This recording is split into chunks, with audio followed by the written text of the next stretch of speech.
عیسیٰ علیہ السلام بچوں سے بہت محبت کیا کرتے تھے۔ اکثر کفار کے بچے آپ کی صحبت میں آ کر بیٹھا کرتے۔ آپ بچوں کو بتاتے کہ آج تمہارے گھر والوں نے تمہارے بعد فلاں فلاں چیز کھائی ہے اور تمہارے لیے فلاں فلاں چیز بچا کر رکھی ہے۔ تو بچے جب اپنے گھروں کو واپس جاتے تو گھر والوں سے جا کر پوچھتے کہ آج ہمارے بعد تم لوگوں نے فلاں فلاں چیز کھائی ہے اور ہمارے لیے فلاں فلاں چیز بچا کر رکھی ہے۔ تو گھر والے پوچھتے کہ تمہیں کس نے بتایا؟ تو بچے کہتے کہ ہمیں حضرت عیسیٰ علیہ السلام نے بتایا ہے۔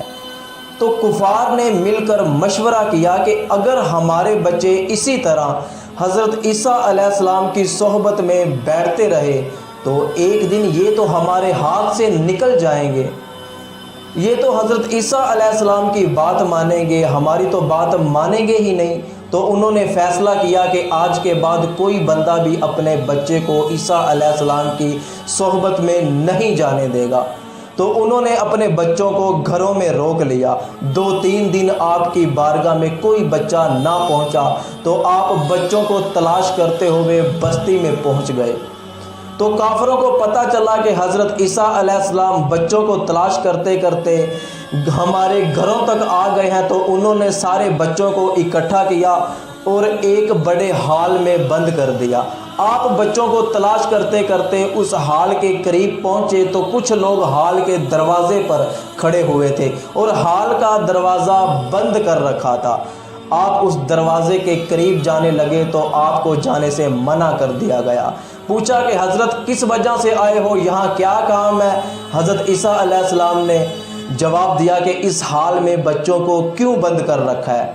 انہوں نے کہا جائیے، بچے حال میں نہیں ہیں، حال میں کوئی نہیں ہے، آپ کو اس سے کیا مطلب، آپ جائیے اپنا کام کرو۔ حضرت عیسیٰ علیہ السلام نے دوسری مرتبہ پھر پوچھا کہ حال میں بچوں کو کیوں بند کر رکھا ہے؟ انہوں نے کہا کہ ایک بار ہم نے کہا آپ کو پتہ نہیں چلا کہ حال میں کوئی بچہ نہیں ہے، آپ جاؤ اپنا کام کرو۔ تو حضرت عیسیٰ علیہ السلام نے تیسری مرتبہ پھر پوچھا کہ بچوں کو حال میں کیوں بند کر رکھا ہے؟ انہوں نے پھر سخت اور تلخ لہجے میں بات کی کہ آپ کو بات سمجھ میں نہیں آئی، جاؤ اپنا کام کرو، کوئی بچہ حال میں نہیں ہے، حال میں تو ہم نے سور بند کر رکھے ہیں۔ تو حضرت عیسیٰ علیہ السلام یہ کہتے ہوئے وہاں سے چلے گئے۔ ٹھیک ہے، اگر سور ہیں تو پھر سور ہی ہوں گے۔ تو جب تھوڑی دیر بعد انہوں نے دروازہ کھول کر دیکھا تو سارے کے سارے بچے سور بن چکے تھے۔ یہ نبیوں سے جھوٹ بولنے کا نتیجہ، جھوٹ بولنے کا انجام کہ انہوں نے اللہ کے نبی سے جھوٹ بولا اور سزا یہ ملی کہ ان کے بچے سور بنا دیے گئے۔ تو جھوٹ بولنے سے ہمیں منع فرمایا گیا ہے۔ اپنے والدین سے جھوٹ نہ بولو، اپنے اساتذہ کرام سے جھوٹ نہ بولو، اپنے دوستوں سے جھوٹ نہ بولو، یہاں تک کہ بچوں سے بھی کبھی جھوٹ نہ بولو۔ تو بچوں کو بھی جھوٹ سے باز رہنے کی تلقین کی جائے۔ آقا کریم صلی اللہ علیہ وآلہ وسلم نے ارشاد فرمایا کہ بلا شبہ سچ بندے کو نیکی کی طرف لے جاتا ہے اور نیکی بندے کو جنت کی طرف لے جاتی ہے۔ اور فرمایا کہ ایک شخص ہمیشہ سچ بولتا ہے یہاں تک کہ لوگ اس کو سچا کہتے ہیں تو وہ اللہ کے ہاں بھی سچوں میں لکھ دیا جاتا ہے۔ اور ایک شخص جو ہمیشہ جھوٹ بولتا ہے یہاں تک کہ لوگ بھی اسے جھوٹا کہتے ہیں تو فرمایا کہ اللہ کے ہاں بھی اسے جھوٹوں میں لکھ دیا جاتا ہے۔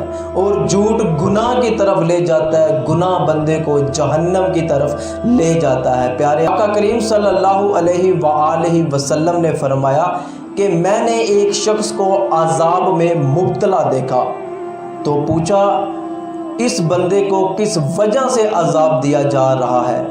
عذاب یہ دیا جا رہا تھا کہ اس شخص کے جبڑوں کو لوہے کے زنبور کے ساتھ چیرا جا رہا تھا۔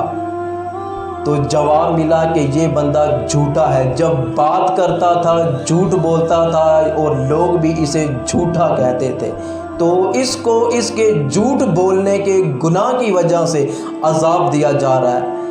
تو آج دیکھیے کہ ہم نعرہ لگاتے ہیں کہ ہم سچے نبی کے دیوانے اور ہمارا نبی سچا ہے